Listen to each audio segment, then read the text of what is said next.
세상을 살아가시다가 보면은 맑은 날들보다는 흐리고 궂은 날들이 더 많은 것 같고, 성공적인 일들보다는 실패하는 일들이 더 많은 것 같으며, 또한 긍정적인 일보다는 부정적인 일들이 더 많이 생겨나게 돼서 때때로 우리의 삶이 참 무겁기도 하고 안타까울 때가 종종 있는 것을 우리는 깨닫게 됩니다. 그렇다면 도대체 이와 같은 어려움들, 또 역경과 시련들의 정체는 과연 무엇일까?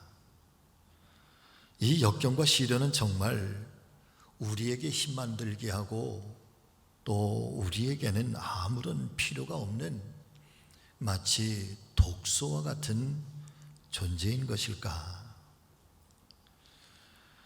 오늘 아침에 저는 하나님의 말씀 안에서 오히려 역설적인 방향으로 여러분 같이 하십니다. 역경도 사실은 아름다운 것입니다. 아멘.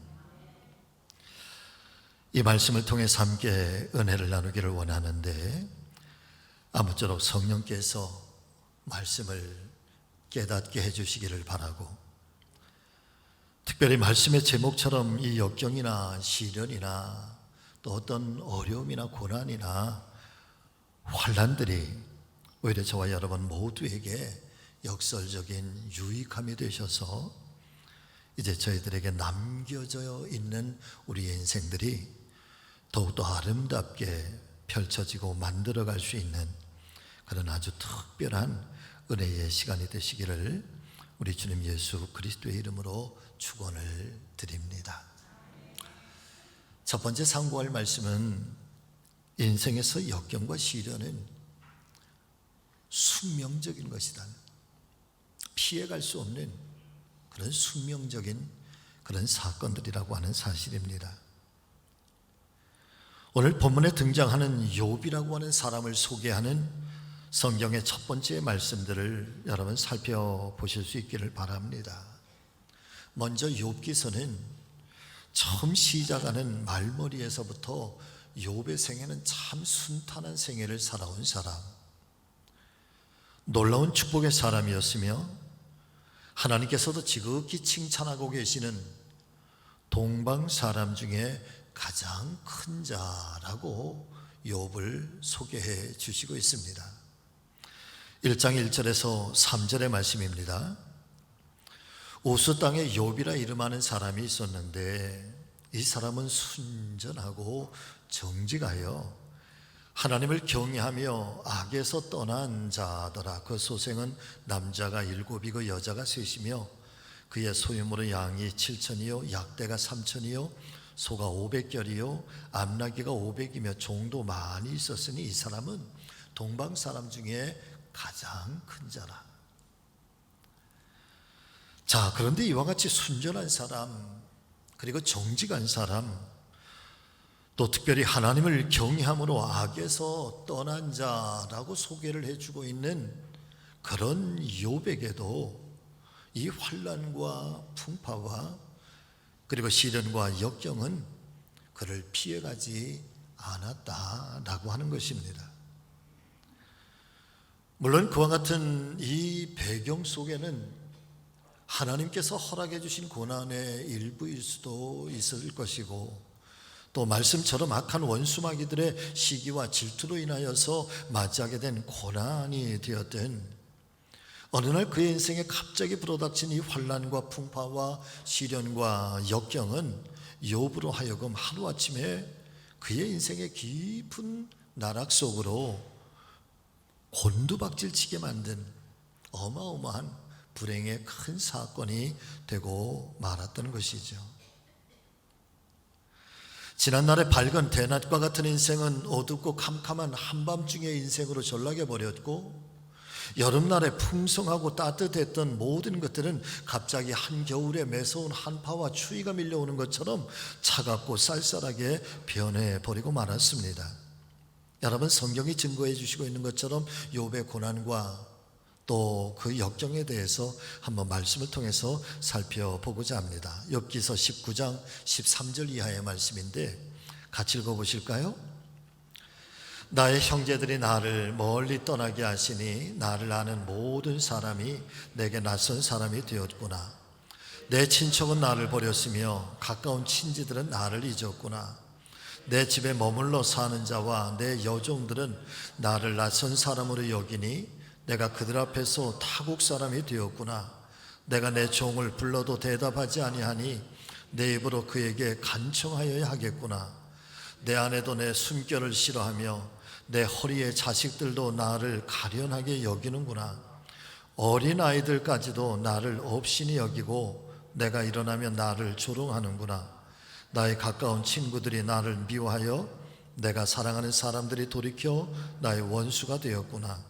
내 피부와 살이 뼈에 붙었고 남은 것은 겨우 잇몸뿐이로구나. 사랑하는 성도 여러분, 지금 욥에게서 일어나고 있는 일체의 이 엄청난, 그리고 한꺼번에 모든 것들이 밀려온 듯한 이런 고난과 역경과 시련들이 저와 여러분들에게 현실적으로 일어나게 된다라고 한다면 우리는 과연 어떠하겠습니까? 아니, 어쩌면 내가 꿈에라도 상상조차 할 수 없는 그런 일들이, 아니 어쩌면 또 이 욥이라고 하는 사람도 나의 생애 속에서 이런 일이 생겨나게 될 것이라고는 아마 그도 생각하지 못했을 것이고 예측하지 못했을 것입니다. 그러나 분명하게 지금 자신의 현실 속에서 이와 같은 일들이 실제적으로 벌어지고 있다는 사실에 대해서 그도 절대적으로 믿고 싶지는 않았을 것만 같습니다. 그 외에도 욥에게 찾아온 고통을 간략하게 말씀을 드리면 어쩌면 이것이 더 큰 고통일 수도 있겠는데, 자신에게 10명의 아들과 딸들이 있었는데 어느 날 생일 파티를 하는 도중에 갑자기 광풍이 몰아오기 시작하면서 그 집이 무너져 버리고, 그 무너져 버리는 틈 속에서 이 10명의 생떼 같은 자녀들이 한날 한시 동시에 모두가 목숨을 잃게 되는 그런 엄청난 비극과 불행을 당하게 되는 것이죠. 또 이와 같은 이 엄청난 슬픔을 추스르기도 전에 이제는 스바 사람들과 주변의 갈대아 사람들이 이제 강도가 되어서 몽땅 노략질을 다 당하게 되니 욥은 하루아침에 모든 재산조차도 다 빼앗겨버리는 그런 알거지의 신세가 되고 말았던 것입니다. 이뿐만이 아니었습니다. 그렇게 실망하고 낙심하고 있던 차에 욥의 몸에서는 원인을 알 수 없는 악창이 나기 시작을 하고, 심지어는 그 악창에서 구더기가 생겨날 만큼 그의 몸은 병들어가고 흘러내리는 고름과 가려움, 말씀을 보면은 욥이 견딜 수가 없어서 깨어진 기와장을 가지고 자기의 그 가려움의 몸들을, 그 악창의 몸들을 긁어내야지만 견딜 수 있을 만큼 그의 몸은 아주 급속하게 병들어가고 있습니다. 더불어서 이웃들과 친척들, 심지어는 욥의 아내마저도 그런 욥을 저주하며 욥의 곁을 떠나버리고 말았던 것입니다. 지금 욥의 형편은 위를 보아도 또 이 아래를 보아도 왼편을 보아도 오른편을 보아도 온 천지 사방의 모든 것들이 다 깜깜한 상태, 소망이라고 하는 단 하나도 찾아볼 수 없을 만큼, 탈출구라고 하는 것은 전혀 찾아볼 수 없을 만큼의 완전하게 절망적인 상태고 완전하게 무너져 있는 상태. 그래서 이 역경과 시련, 이 환난과 고통이라고 하는 것이 한꺼번에 몰려와서 욥의 생애를 얼스탑, 더 이상 나갈 수 없다는.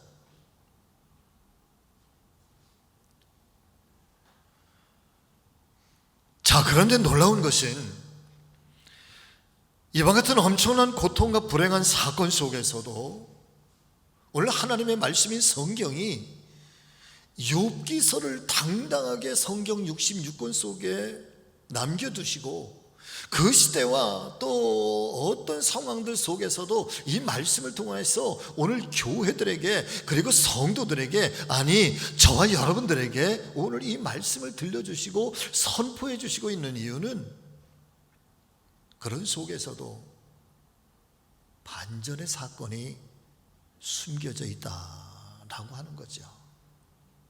할렐루야. 어마어마한 인생의 대반전의 사건이 숨겨져 있으니 이것이 오늘 하나님께서 저와 여러분들에게 이 말씀을 통해서 선포해 주시고 싶어 하시는 은혜 중에 은혜인 줄로 믿습니다. 결과론적으로 그의 모든 역경과 시련을 욥은 이겨내고 극복하고 오히려 이 역경과 시련을 통해서 이전보다 더 큰 갑절의 복을 받게 되었으며 하나님께서 그의 인생을 모든 땅에서 가장 존귀한 인생으로 높여주셨다라고 하는 것이 오늘 우리에게 선포해 주시고 있는 욥기서의 복음의 메시지인 것입니다. 자, 그렇다면 왜 하나님 말씀인 성경은 욥기서의 이야기를 교회와 성도들에게 말씀하시고 싶은 것일까? 왜 하나님께서는 도대체 이 욥기서의 이야기를 통해서 우리에게 역설적으로 역경과 시련이 왜 아름다운 것일까? 라고 하는 것입니다. 그리고 우리는 이 말씀을 통해서 어떤 깨달음을 또 어떤 은혜를 받아야만 되는 것일까요? 먼저 여러분, 우리 모두가 함께 나를 돌아보고 나의 남은 인생을 돌아보고 내 가정과 내 자녀 손들을 돌아보면서 우리 안에 큰 깨달음이 있게 되시기를 주의 이름으로 축복합니다. 역경과 시련은 필연적인 거다. 숙명적인 거다.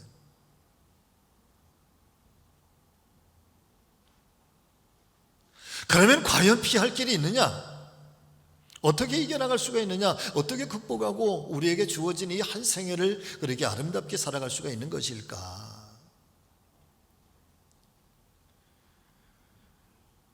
그것이 바로 두 번째 말씀인데, 자, 두 번째 같이 하십니다. 믿음은 역경과 시련을 통하여 완성되어지는 것입니다.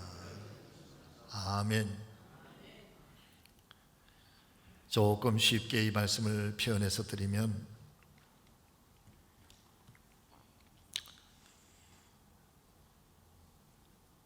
눈 쌓인 그 바위 틈 속에서 피어있는 이 한 송이의 꽃을 여러분 한번 보시기를 바랍니다.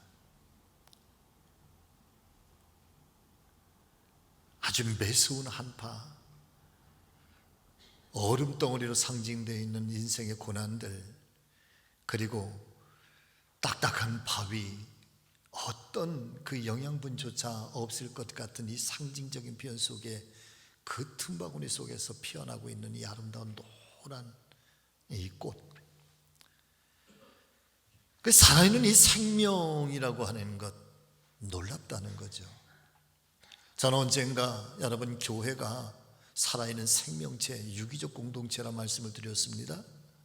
그런데 이 살아있는 교회가 그러면 무엇을 먹고 어떤 에너지를 발생을 하는가? 여러분, 교회는 성도들의 눈물을 먹고 산다 그랬습니다. 교회는 순교자의 피를 먹고 산다 말씀을 드렸지요. 마찬가지로 저와 여러분들에게도 이 믿음이라고 하는 것은 살아있는 생명체인데, 이것이 역동적인 힘을 가지고 있고 역동적인 능력을 가지고 있고 내 삶을 살리는 내 삶의 원동력이 되는 것인데, 이 살아있는 믿음은 그러면 도대체 무엇을 먹고 사느냐? 여러분, 믿음은 고난을 먹고 산다는 거야. 환난을 먹고 산다, 시련을 먹고 산다는 거야. 욥기 23장 8절에서 10절의 말씀 여러분 또 보시죠. 내가 앞으로 가도 그가 아니 계시고 뒤로 가도 보이지 아니하고 그가 왼쪽에서 일하시는 내가 만날 수 없고 그분께서 오른쪽으로 돌이키시는 내가 배울 수 없구나. 그러나 같이 하십니다. 내가 가는 길을 그가 아시나니 그가 나를 단련하신 후에는 내가 순금같이 되어 나오리라. 아멘. 독일 사람들의 그 초등학교 교과서에 나오는 이야기인데, 독일 사람들은 참 이성적인 것 같아요. 그래서 내 사랑하는 아이들이 이렇게 결혼을 해서 아이들이 태어나고 나면 이제 아이들이 조금씩 자라면서 말귀를 어느 정도 이렇게 알아들을 때면은 가장 먼저 아이들에게, 여러분, 이 이야기를, 동화 같은 이야기를 아이들에게 먼저 들려준다고 합니다. 이런 이야기입니다.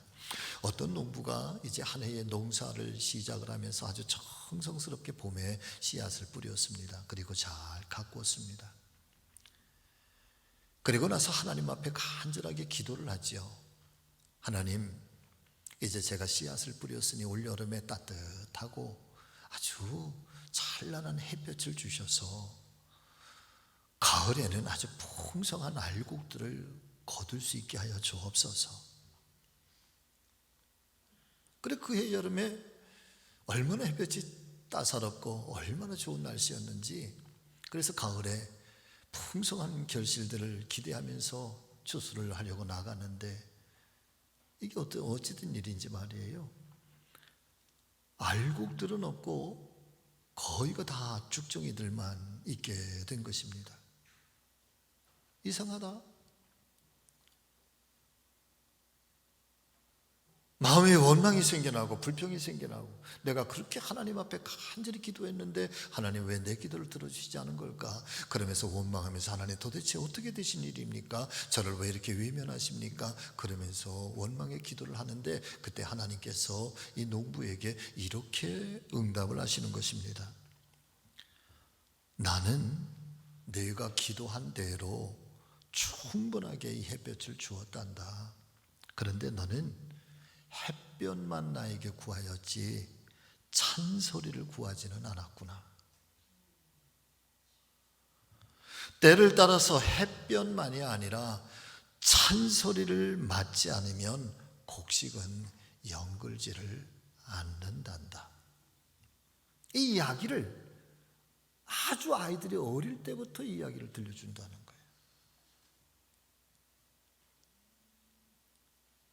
여러분, 이것도 역설적인 신비인데 말이에요.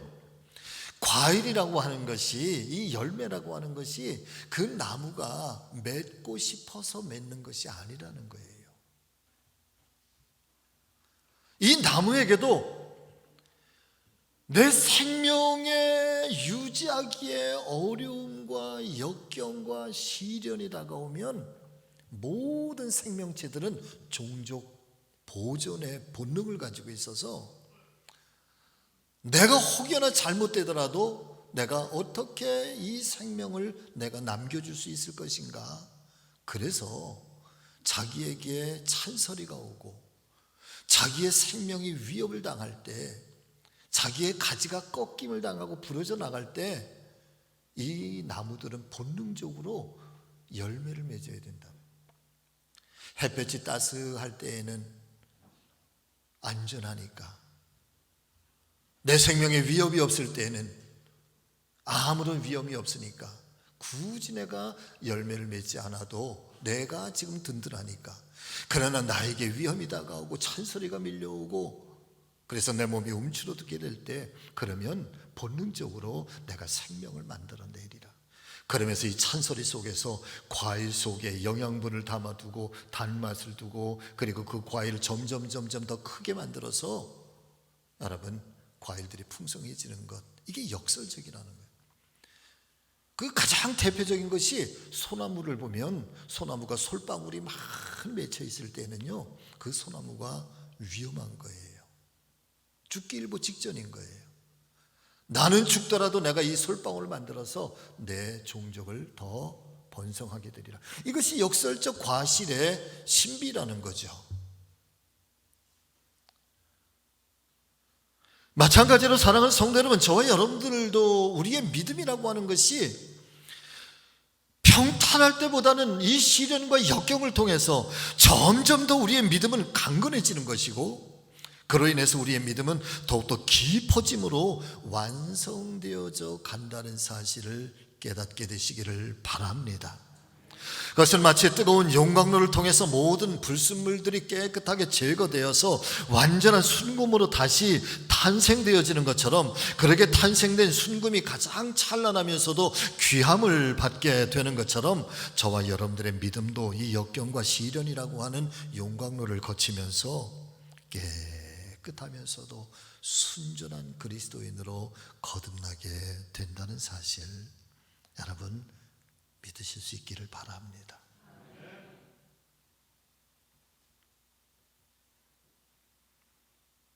세상에서 가장 귀한 금덩어리라고 할지라도 그 금덩어리의 가장 처음에는요, 그 금의 원석들이 드문드문 들어있는 금강석, 바꿔서 말씀을 드리면 그저 돌덩어리에 불과하다는 거죠.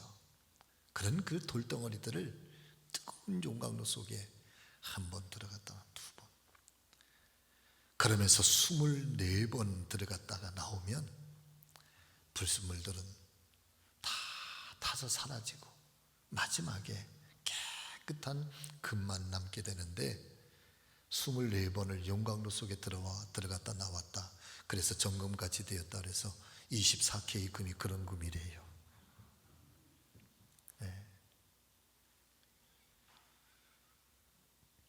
어쩌면 저와 여러분들의 믿음도 이 고난과 역경이라고 하는 이 엄청난 인고의 세월을 보내면서 연단되고 또 연단되면서 비로소 정금과 같은 신앙으로 순수해지고 오직 예수 그리스도라고 하는 변함없는 믿음으로 새롭게 태어나게 되는 줄로 믿습니다.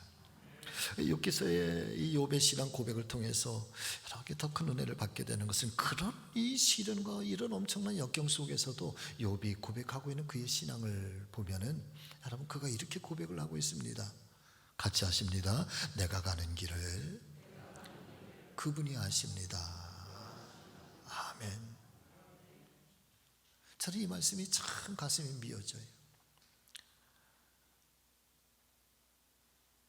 때때로 좀 누군가가 나를 좀 알아봐 주었으면, 내 마음을 좀 살펴보아 주었으면.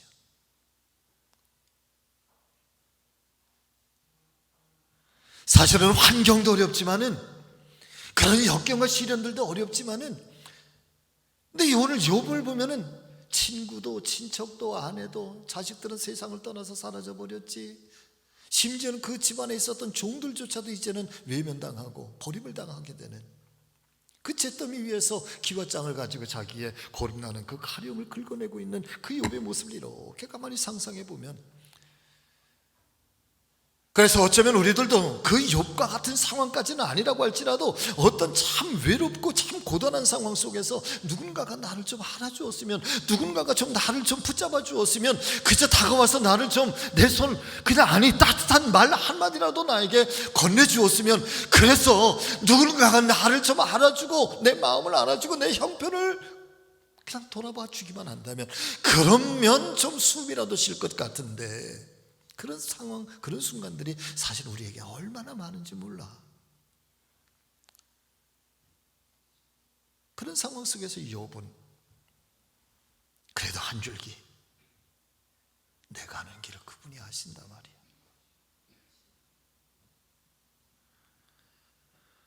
내가 전이 모든 환경, 또 내 가는 모든 인생의 여정길 저분이 알고 계시고, 알고 계시는 그분은 가는 길을 인도해 가실 것이고, 이 엄청난 상황 속에서도 나를 건지실 것이라고 하는 하나님을 향한 이 확고한 신뢰와 하나님을 향한 이 믿음만큼은 그가 흔들리지 아니하였다는 거죠.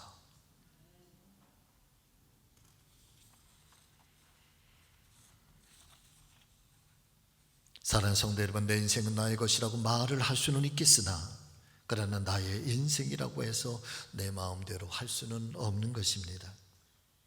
오직 주님만이 저와 여러분들의 생명의 주인 되시고 앞길을 알고 계실 것입니다. 그리고 최종적으로 푸른 초장과 실만한 물가로 인도해 주실 것을 오늘 아침에 다시 한번 우리의 믿음 안에 간직하고 이 성전문을 나서실 수 있기를 예수님의 이름으로 축복합니다. 결과적으로 욥은 역경과 시련을 넘어서서 정금과 같은 믿음의 사람이 되었습니다. 물질적으로도 갑절의 축복을 받았습니다. 그리고 세상적으로도 모든 땅에서 가장 높은 존귀함을 얻고 인정을 받고 영화로운 삶을 살게 되었다. 그리고 그가 자연적인 생명의 수완을 살다가 이 땅을 떠나게 되었다. 이것이 욥을 통해서 우리에게 들려주시고 있는 하나님의 음성인 것입니다. 믿음은 역경과 시련을 통해서 더 깊어지고 그 시련의 과정을 통해서 더욱더 정금같이 거듭나게 된다는 사실, 여러분 잊지 마시기를 바랍니다.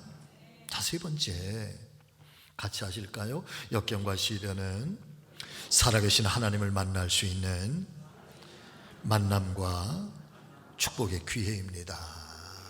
아멘. 여러분, 신앙생활의 절정은요, 신앙생활의 절정은 살아계신 하나님을 체험하는 거예요. 욥의 신앙의 아주 이 간절한 마음이, 이 은혜가 욥의 고백 속에 고스란히 담겨져 있어요. 42장 4절과 5절 그리고 10절의 말씀인데, 여기 또 여러분 같이 읽어보시죠. 자, 시작. 내가 말하겠사오니 주여 들으시고 내가 주께 묻겠사오니 주여 내게 알게 하옵소서. 자, 아까의 말씀에 보면은 내가 위를 봐도 아래를 봐도 왼편을 봐도 오른편을 봐도 하나님이 보인다 안 보인다? 안 보인다고 그래요. 지금은 내가 말할 테니 주님 들으시옵소서. 내가 주님께 묻겠사오니 주님 내게 알게 하옵소서. 그러면서 자, 시작. 전에는 내가 주께 대하여 귀로 듣기만 하였었더니 이제는 눈으로 주를 배움나이다. 또 욥이 그의 친구들을 위하여 기도할 때 여호와께서 욥의 곤경을 돌이키시고 여호와께서 욥에게 이전 모든 소유보다 갑절이나 주신지라. 할렐루야. 사랑하는 성도 여러분, 저는 우리 교회 기적의 교회가 되기를 원합니다. 살아계신 하나님을 만나고 하나님의 체험이 일어나며 하나님이 내 몸을 만지고 내 삶을 만지고 하나님께서 살아계셔서 오늘도 내 삶 속에서 개입하시고 내 삶을 역사해 가시는 그 하나님이 오늘도 나의 전능하신 하나님 엘샤다이, 나를 치료하시는 여호와 라파, 내 삶을 인도하시는 여호와 이레, 이 살아계신 하나님이 저와 여러분들의 삶 속에서, 우리의 신앙 속에서 여러분 그 하나님을 만나게 되시기를 예수님의 이름으로 축원합니다. 존스 프레빌이라고 하는 사람이 이런 이야기를 우리에게 전해줘요. 인간의 한계 상황. 익스트라이니티라고 하는 것은요, 마지막 절벽 끝에서 더 이상 나아갈 수 없는, 단 한 걸음조차도 나아갈 수 없는 거기를 가리켜서 한계 상황이라고 그래요. 이 단어가 표현하고 있는 게 그거야. 근데 바로 그 자리가, 바로 거기가 하나님의 귀회라. 이와 비슷한 표현으로 또 이런 표현이 있잖아요, 여러분. 같이 하십니다. 인간의 끝은 곧 하나님의 시작입니다. 많이 들어보셨잖아요.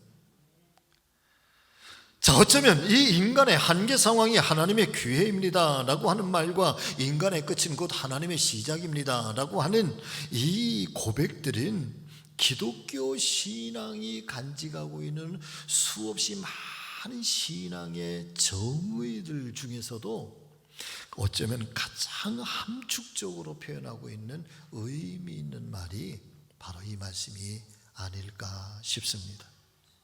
인간의 끝이 곧 하나님의 시작이라고 하는 말은 조금 소극적으로 말씀을 드리면 인간이 끝나면 하나님께서 시작하신다라고 여러분 우리가 받을 수도 있지만, 그러나 보다 적극적인 의미로 포함이 되면 인간이 끝나야지만 비로소 하나님께서 시작하실 수 있다는 거야.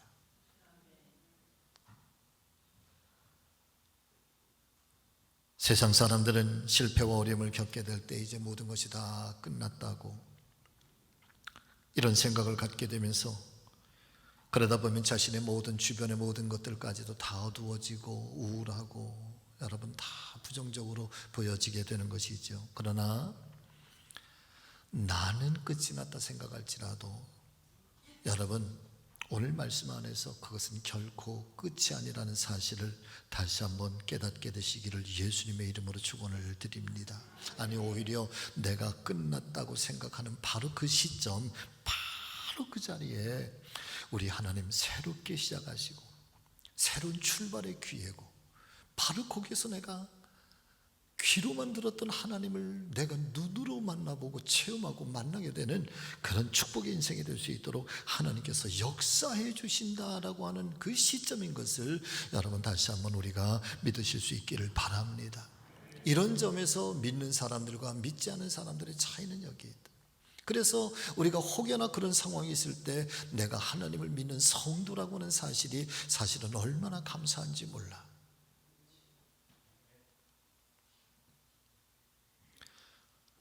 세상 사람들은 다 끝나 보이면 절망해 버리고 말지만, 그러나 우리 성도들은 오히려 그때 하나님께서 새로운 인생이 시작될 수 있도록 도와주실 것이라는 사실을 믿고 더욱더 우리는 소망을 갖게 되는 것입니다. 여러분 사실 세상에 끝이란 없습니다. 같이 해보실까요? 세상에 끝이란 없습니다. 여러분 육지가 끝나면 끝인가요? 아니죠. 육지가 끝나면 바닷길이 열리는 거죠. 바닷길이 시작이 되는 것입니다. 산을 올라 정상에 오르면 이제 모든 것이 다 끝인가요? 아니지요. 내가 올라갔던 길 말고도 또 다른 길들이 수없이 많이 열려져 있는 것을 보게 되는 것이 산정성에서의 길입니다.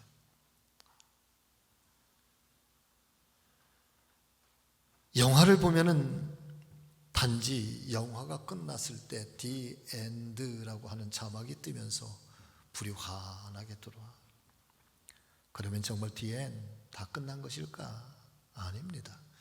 영화가 끝났다는 것을 알리는 것뿐이지, 영화가 끝나고 극장 밖을 나오면 그 영화의 감동을 가지고 극장 밖에서의 새로운 내 삶이 시작된다는 사실이 여러분 The End.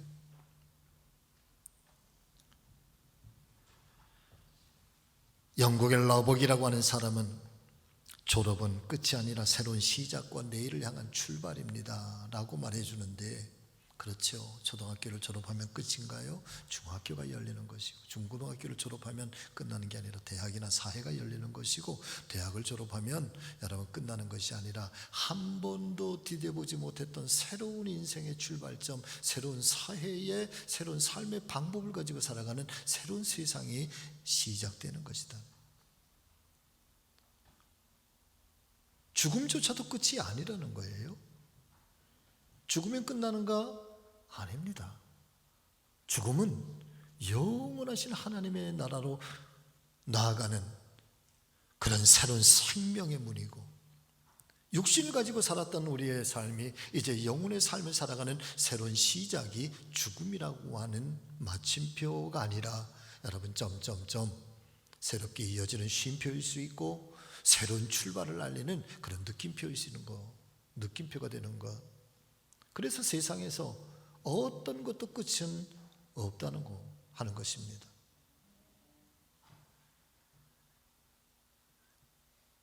끝이라고 생각하는 그 끝은 마침표가 아니라 새롭게 시작하기 위한 준비의 시간이고, 더 멀리 더 높이 뛰기 위한 움츠림을 가지고 있는 시간, 도약을 준비하는 시간이 여러분 바로 끝이라고 생각하는 시간.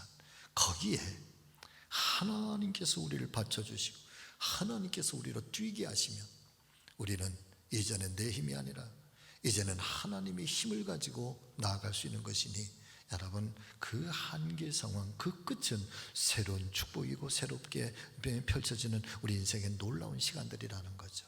믿으시기를 바랍니다.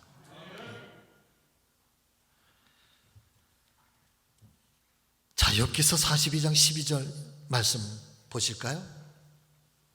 같이 읽습니다. 시작. 여호와께서 욥의 말년에 욥에게 처음보다 더 복을 주시니 그가 양 14,000과 낙타 6,000과 소 1,000겨리와 암낙이 1,000을 두었다. 욥기서 1장에 욥이 가지고 있는 재산과 42장에 하나님께서 주신 복을 비교를 해보면 꼭 2배예요. 제가 제일 감동을 받는 것은 욥기서 1장에서는 욥을 가리켜 말하는데 동방에서 가장 큰 자라고 얘기를 했는데 욥기 42장에서는 욥을 가리켜 모든 땅에서 가장 존귀한 자라고 그랬어요. 할렐루야. 말씀을 마치죠. 정금 같은 믿음이라고 하는 것은 어떤 상황 속에서도 흔들리지 아니하는 것, 오직 하나님 한 분만을 신뢰하고 나가는 것. 우리의 일상생활에 육신이 어렵고 삶에 고단할 때 믿음이 흔들릴 때가 있지만, 그러나 오늘 말씀을 통하여 다시 한번 욥이 간직하고 있는 하나님을 향한 믿음이 오늘도 저와 여러분들의 이 가슴 속에 다시 한번 살아있게 되시기를 예수님의 이름으로 축복합니다. 여러분, 혹여 어두운 터널을 걷고 계신가요? 어려움이 있으십니까? 주님을 바라보고 담대하시기를 주의 이름으로 축복합니다. 반드시 회복의 때가 임하게 될 줄로 믿습니다. 나의 가는 길을 그분이 아십니다. 여러분도 같이 하세요. 내 가는 길을 저분이 아십니다. 누가 아신다고요? 저분이 알고 계시다니까요. 그래서 역경도 사실은 아름다운 거래요. 자, 기도하십니다. 살아계신 주님,